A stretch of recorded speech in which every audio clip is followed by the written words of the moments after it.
For the last couple of years, the X1C has been the heart of my workshop. It's helped me design products, fulfill orders, and create content for this channel.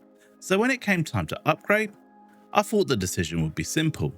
Bambu then released the X2D, and I wasn't so sure anymore. So after spending the last few weeks with the H2D, I want to answer one question. Did I make the right choice? And is the H2D actually worth the extra money? Hi, I'm Rab from CraftAndHue, and this isn't going to be a full technical review of the H2D. There's already some fantastic videos out there covering the engineering specifications and benchmarks in far more detail than I ever could. Instead, I want to look at something much more practical. How the H2D fits in the way I design, create, and produce products every day. From large prints and new materials to reliability and future ideas for the business. I want to find out whether this generally feels like the next steps beyond my X1C, and perhaps more importantly, whether spending more on the H2D actually makes sense when the X2D exists. Before we talk about the H2D itself, I think it's important to talk about where the Bambu lineup is today. Because honestly, the X1C is an incredible machine. It's reliable, fast, and easy to use. And for the last couple of years, it's become the backbone of everything I've made at CraftAndHue. And then Bambu released the X2D. At around £769 with a heated chamber, dual nozzle printing, it suddenly became a real compelling option. And honestly, I think for a lot of people, it's probably the printer to buy. So naturally, I started questioning whether I actually needed the H2D at all.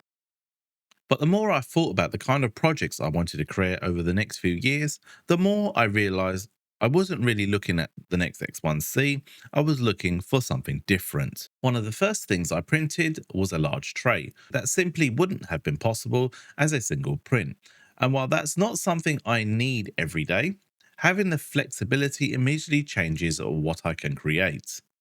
I also wanted to experiment more with different materials, support interfaces, and what a proper dual nozzle system could unlock in the future. And perhaps most importantly, I wanted a machine that gives me more room to grow, not just for what I am making today, but for where I want CraftAndHue to go over the next few years. That doesn't mean everyone should buy a H2D, far from it. In fact, if most of your printing is PLA, smaller parts, and general maker projects, I generally think the X2D is probably a smarter purchase. But for me, the H2D doesn't feel like a replacement for the X1C. It feels like stepping into a completely different category of machine.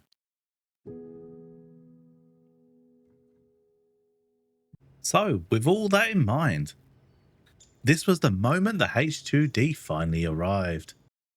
And honestly, I don't think photos or videos really prepare you for the sheer size of this thing.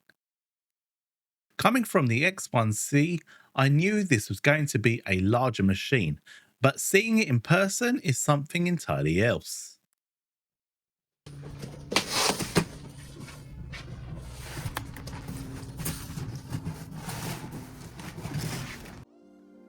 And there it was, the H2D. One thing I immediately appreciated was just how neatly everything is packed. Even the AMS is tucked away inside and ready to go. And of course, seeing that dual nozzle system up close really drives home that this isn't simply an upgraded X1C, it's an entirely different approach. There are a few extra steps compared to what I'm used to, like installing the emergency release key before the printer will even power on. But overall, the process still feels unmistakably Bambu. Simple, polished, and designed to get you printing as quick as possible. And honestly, this might have been my favourite moment of the entire setup process. That first power on. Calibration was completed automatically, and within a surprisingly short amount of time, the H2D was ready for its real first job. Once the excitement of the unboxing was over, the real question was simple. What is this thing actually like to live with day to day? For the first print, I wanted to keep things familiar. The Lunar Cat is a model I've printed before, so it gave me a great reference point for quality, consistency, and confidence in the machine. And it also gave me the perfect excuse to test the CyberBrick time-lapse setup on the H2D. If you'd like to see that in more detail, I'll leave a link in the video below. Next came the skull, this time using the H2D's built-in camera, and it's obviously a very different experience compared to a dedicated camera setup. But for monitoring prints and sharing progress, it's been surprisingly capable. But the moment the H2D really starts to make sense for me wasn't actually a giant print or some complex multi-material project. It was my ribbed pen pots. Now technically I can fit up to 3 on the X1C, but in reality I normally only print 1 at a time because a full plate pushes the print time close to 20 hours. With the H2D I can fit as many as 6 on the build plate, although so far I've only ever printed 3 in a single batch. And that extra capacity gives me options. It's not about printing bigger for the sake of it, it's about having the flexibility to scale when I need to. If I need to fulfill a few orders at once, test different colors, or simply be more efficient with my time, the H2D gives me that headroom. And for a small creative business, that's incredibly valuable. Of course, fitting twice as many products on a single plate means dealing with a much larger heated bed. And seeing that the H2D through a thermal camera was generally fascinating. Watching that entire surface come up to temperature really gives you the appreciation for the scale of this machine and just how much engineering goes into keeping that heat consistent across such a large surface. But beyond the numbers and specifications, what surprised me most was how quickly the H2D simply became a part of the workshop. The larger footprint definitely demands more space, but it also changes the kind of projects you start thinking about and the way you organize your work. Loading filaments, monitoring prints, and trusting the machine has felt immediately familiar, which is probably one of the biggest compliments I can give it coming from the X1C. Now there are still plenty of features I haven't fully explored yet, and I haven't pushed the dual nozzle system to its limits or experimented with more advanced materials. But that's part of the excitement. For the first time in a while, it feels like having a machine that isn't just keeping up with my ideas, it's encouraged me to think of even bigger. And with a few weeks of printing behind me, the next question becomes obvious. What actually makes the H2D different from everything that's come before it?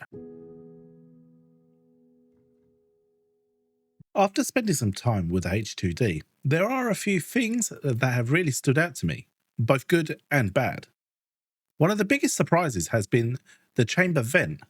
I'll touch wood here, but so far I haven't experienced any bed adhesion issues, and I do think the vent has played a part in that. Now, it's still early days and I'll continue testing over the coming months, but that's been a really positive first impression. One thing I didn't particularly like is how the available print area changes depending on the print configuration you're using. It's completely understandable why it's happened, but it does mean you need to think a little more carefully about the layout and the size of prints. As for whether the H2D has lived up to my expectations, I'd like to say yes. It does exactly what I hoped it to do, and it gives me the confidence to start thinking about bigger projects and larger production runs. Would I buy it again? Absolutely. But I'd probably wait for one of the Bambu sales events. Spending well over £1,000 on a 3D printer is a big decision, and I completely understand why that won't make sense for everyone. And I think that's probably my biggest takeaway from using it so far. For most hobbyists, I generally think the X1C or now the X2D will be more than enough. But if you're running a small maker business, selling products, or even operating a small print farm, That's where I think the H2D really starts to justify itself. The larger print volume isn't something everyone needs every day. But when you do need it, and when production efficiencies start becoming more important, it's a feature that can make a real difference. So, did I make the right choice? For me, absolutely. The H2D has done exactly what I hoped it would do. It hasn't made the X1C a bad printer. It certainly doesn't make the X2D any less compelling. What it has done is give me more flexibility, more production capacity when I needed it, and more confidence that the printer can grow alongside CraftAndHue. And that's exactly why I bought it. If you're trying to decide between the X1C, the X2D, and the H2D, I hope this video has given you a different perspective, not just on the specifications, but on where each printer fits depending on how you actually use it. I'd genuinely love to know which one you'd choose, so let me know down in the comments. I've got plenty more H2D content planned, including dual nozzle testing, new materials, production projects, and long-term upgrades. So if you like to follow that journey, consider subscribing. And thank you so much for watching, and I'll see you guys in the next one. Bye.